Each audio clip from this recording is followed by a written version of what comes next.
نحمده ونصلي على رسوله الكريم أما بعد. عن سلمان الفارسي رضي الله تعالى عنه قال: خطبنا رسول الله صلى الله عليه وسلم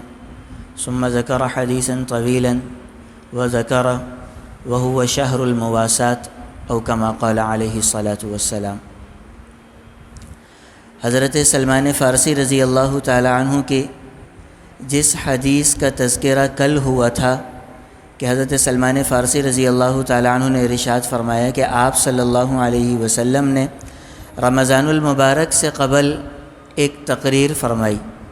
اور جس تقریر کا اصل مقصد گزشتہ کل بھی ذکر کیا تھا کہ رمضان المبارک کی اہمیت اور رمضان المبارک کی حقیقت کو واضح کرنا تھا. تو ایک جملہ گزشتہ کل ذکر ہوا، اسی حدیث کے ایک جملے کی تشریح آج مقصود ہے. آپ صلی اللہ علیہ وسلم نے ارشاد فرمایا رمضان المبارک شہر المواسات ہے، یعنی رمضان المبارک ہمدردی کا مہینہ ہے، رمضان المبارک بھائی چارگی کا مہینہ ہے. گزشتہ مہینوں میں جتنی بھی انسان ہمدردیاں کرتا ہو، جتنے بھی تعلقات نبھاتا ہو، اس مہینے میں ان ہمدردیوں میں اضافہ ہونا چاہیے، اس بھائی چارگی میں اضافہ ہونا چاہیے. اور ہمارے یہاں بھائی چارگی کے بارے میں تصور یہ ہوتا ہے کہ بھائی چارگی دوسروں سے شروع ہوتی ہے، اپنے گھر میں دیر سے پہنچتی ہے، جبکہ حقیقت یہ ہے کہ بھائی چارگی کی ابتدا اپنے گھر سے ہونی چاہیے، پھر یہ محبت بڑھتے بڑھتے بڑھتے ہر مسلمان تک پہنچنی چاہیے. حضرت انس بن مالک رضی اللہ تعالی عنہ جو کہ آپ صلی اللہ علیہ وسلم کے خادم خاص تھے، 10 سال تک آپ صلی اللہ علیہ وسلم کی خدمت کی، اور ان 10 سال کے عرصے میں حضرت انس بن مالک رضی اللہ تعالی عنہ آپ صلی اللہ علیہ وسلم سے کبھی جدا نہیں ہوئے. فرماتے ہیں ایک دفعہ آپ صلی اللہ علیہ وسلم نے مجھ سے ارشاد فرمایا: یا بنی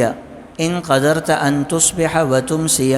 ولیس فی قلبک غش لاحد فافعل. میرے بیٹے، اگر تمہارے لیے یہ ممکن ہو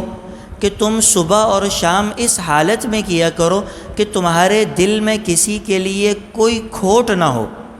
تمہارے دل میں کسی کے لیے کوئی بری نیت نہ ہو، کوئی کینہ نہیں ہے، بغض نہیں ہے، عداوت نہیں ہے، اگر تم کر سکتے ہو تو بیٹا یہ ایک کام تم کر لو.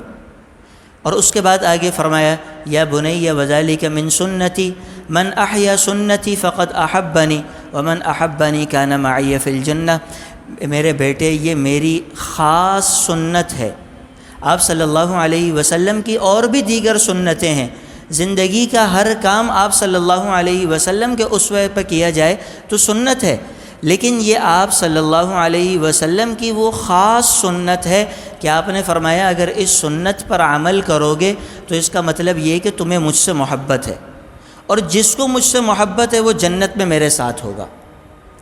تو یہ ایک آپ صلی اللہ علیہ وسلم کی ایسی خاص سنت ہے کہ جس کا اس مہینے کے ساتھ تعلق بھی ہے کہ اس مہینے کے اندر ویسے بھی ہمدردیوں میں اضافہ ہونا چاہیے، آپس کے تعلقات کے اندر اضافہ ہونا چاہیے، اور ان لوگوں سے بھی تعلقات بنانے کی کوشش کرنی چاہیے جن سے آپ کے تعلقات ٹوٹے ہوئے تھے. ایسا نہیں ہے کہ ہمارے جس سے تعلقات ہیں، جو ہم سے ملنے کے لیے آتا ہے ہم اس سے ملتے ہیں. یہ خوش اخلاقی نہیں،